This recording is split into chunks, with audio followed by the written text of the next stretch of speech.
ఆ సైడ్ నుంచి సనాతన ధర్మం పాటిస్తున్న ప్రతి ఒక్కరు కూడా ఒక క్వశ్చన్ 33.5 కోట్ల దేవి దేవతలు కదా మీకు, అందులోకి వెళ్ళి 0.1% చేస్తే 0.1% చేస్తే 3,35,000 మంది.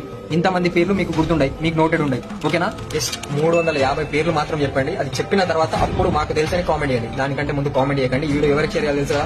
వాళ్ళకి షేర్ చేసేసి మీ దేవుళ్ళ పేరు చెప్పండి. అన్నా దీనికి రిప్లై ఇవ్వడానికి సనాతన ధర్మం వాళ్ళ అవసరం. నాకు సనాతన ధర్మం మీద చాలా అవగాహన ఉంది.